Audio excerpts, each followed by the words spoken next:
India को गुलाम बनाने के बाद अंग्रेज सिर्फ यहीं तक नहीं रुके, फिर इन्होंने श्रीलंका, म्यांमार, इंडोनेशिया इन सब पर भी कब्जा किया और ऐसे ही करते करते इन्होंने अर्थ के 82% लैंड को जीत लिया। Give it back to India. Britain destroyed India. India is a strong partner. बात है साल 1400 ईस्वी की, जब भारत फल फूल रहा था। इस देश की सीमा आज के अफगानिस्तान, पाकिस्तान, तिब्बत, नेपाल, भूटान, बांग्लादेश, म्यांमार और मालदीव तक फैली थी और इसे ही अखंड भारत कहा जाता था। अखंड भारत, अखंड भारत, अखंड भारत, अखंड भारत। ये देश ऐसा था कि इस देश के वासी ना तो कभी किसी पर हमला करते थे और ना ही कभी दूसरे देश पर आक्रमण किया करते थे। बड़े ही सरल स्वभाव के लोग थे, सिर्फ खेती करते थे और अपना पालन पोषण कर खुश रहते थे। इनको किसी की जमीन से कोई मतलब नहीं था और ना ही इन्हें दुनिया के बारे में कुछ खास पता था कि दुनिया में क्या चल रहा है। अखंड भारत की पूरी आबादी हिंदुओं की थी और उस समय इस देश में कोई मुसलमान नहीं था, क्योंकि अरब से शुरू हुआ इस्लाम अभी तक पूरी दुनिया में नहीं फैला था। जिस समय इस्लाम धर्म की शुरुआत हो रही थी, उस समय अखंड भारत की सनातन संस्कृति अपने जोरों पर थी। पर इस देश में शांति से रह रहे लोगों को क्या पता था कि अब उनके देश में अशांति फैलने वाली है, और हुआ भी ऐसा। अखंड भारत पर सबसे पहला हमला मुगलों ने किया, जो अपने इस्लाम को पूरी दुनिया में फैलाना चाहते थे। इन मुगलों का बस एक ही सपना था कि पूरी दुनिया में इस्लाम कायम हो। अब इसी मंशा को लेकर सबसे पहले इन्होंने अखंड भारत पर हमला किया, जिसमें मिडिल ईस्ट से चलकर ये लोग सबसे पहले अफगानिस्तान पहुंचे और अफगानिस्तान इन्होंने बड़े ही आराम से जीत लिया। 1600 ईस्वी में मुगलों का अफगानिस्तान पर राज कायम हो गया। अब इनकी पॉलिसी बड़ी ही क्लियर थी कि ये जहां भी जाएंगे वहां मुस्लिम राज कायम हो जाएगा और वहां सिर्फ मुसलमानों को ही सारी अपर सुविधाएं दी जाएंगी, बाकी गैर मुस्लिमों को ये बस एक क्रिमिनल की तरह ट्रीट करेंगे। अब बस इसी को लेकर मुगल राज्यों में गृह युद्ध होता रहता था, क्योंकि इस इलाके में गैर इस्लामिक लोग बहुत ज्यादा थे और उनका कहना था कि मुस्लिम कम्युनिटी के लोग हमारे साथ ठीक नहीं कर रहे, हमारे साथ अत्याचार हो रहा है और देश के वासियों को ही क्रिमिनल की तरह ट्रीट किया जाता है। बस जैसे ही ये आवाज मुगल दरबार तक पहुंची, तब मुगलों ने इसका सॉल्यूशन निकाला और फरमान सुनाया कि जो लोग गैर मुस्लिम हैं वो मुसलमान बन जाएं, तभी उनको राज्य में मौजूद सारी सुविधाएं मुहैया कराई जाएंगी। अब जनता विद्रोह पर उतर गई कि हम अपना धर्म परिवर्तन नहीं करेंगे। तो जैसे ही ये बात राज दरबार तक पहुंची, तब मुगलों ने एक और फरमान सुनाया और इसमें साफ साफ लिखा था कि जो लोग मुस्लिम धर्म में कन्वर्ट नहीं होंगे उन पर 1000 कोड़े लगेंगे और फिर उन्हें मौत के घाट उतार दिया जाएगा। बस यहीं से शुरुआत हुई अफगानिस्तान में मुसलमानों की। मौत की सजा के डर से जनता ने इस्लाम धर्म कबूल करना शुरू कर दिया। तुम्हें इस्लाम कबूल है? कबूल है। और जितने भी इस इलाके में हिंदू लोग थे वे सभी मुस्लिम में कन्वर्ट हो गए। बाकी बचे वो लोग जिन्हें इस्लाम कबूल नहीं था, वो पीछे वेस्ट की तरफ शिफ्ट होने लगे, जहां अभी भी अखंड भारत की सल्तनत थी। अब अफगानिस्तान को टोटल कैप्चर करने के बाद मुगलों को अपना दायरा बढ़ाना था, तो धीरे धीरे इन्होंने पूरे भारत तक अपनी पकड़ बना ली और जो प्रोसेस इन्होंने अफगानिस्तान की जनता के साथ किया था, वही सेम प्रोसेस इनका वेस्ट भारत के लिए भी रहा, यानी मुसलमान बनो और सुरक्षित रहो। लेकिन वेस्ट भारत के लोगों के साथ धर्म को लेकर इनकी जद्दोजहद हमेशा रही।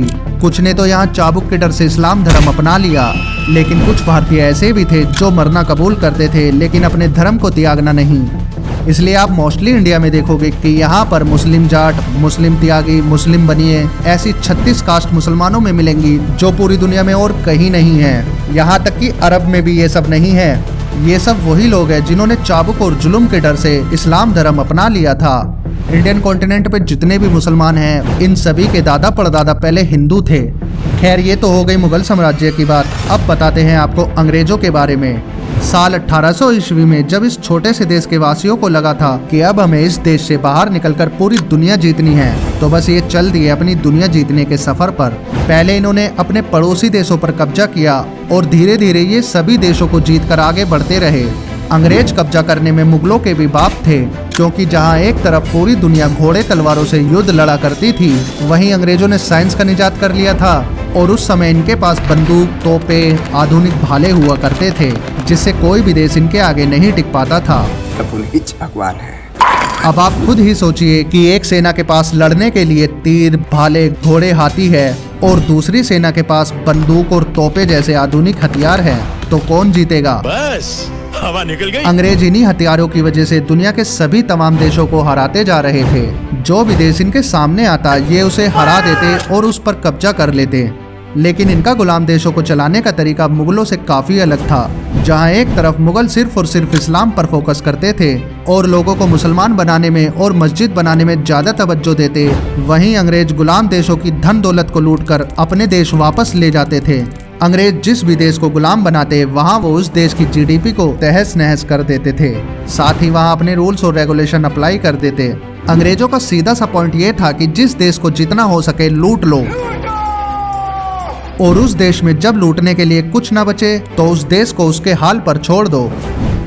कुछ मुंह में घुसेड़ा, उसके बाद गले को उधेड़ के नाक से बाहर निकाला। ऐसे ही कर करके अंग्रेजों ने दुनिया के 1/3 देशों को लूटा।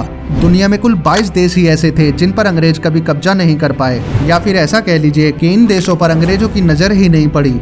तो अब आपका सबर टूट रहा होगा और आप कह रहे होंगे कि भाई इतना सब कुछ तो बता दिया, अब जल्दी से ये भी बता दो कि अंग्रेजों ने टोटल कितने देशों पर राज किया। तो इसका जवाब है 136। अंग्रेजों ने दुनिया के 136 देशों को गुलाम बनाया और इनमें से बहुत से देश तो ऐसे थे कि इनको जब अंग्रेजों ने रिहा किया तो किसी देश के अंग्रेजों ने 2 टुकड़े किए, किसी के 3 और किसी के 5 किए। भारत को भी अंग्रेजों ने 3 टुकड़ों में तोड़कर रिहा किया था, जिसमें एक बना पाकिस्तान, एक बना था बांग्लादेश और एक भारत ही रहा।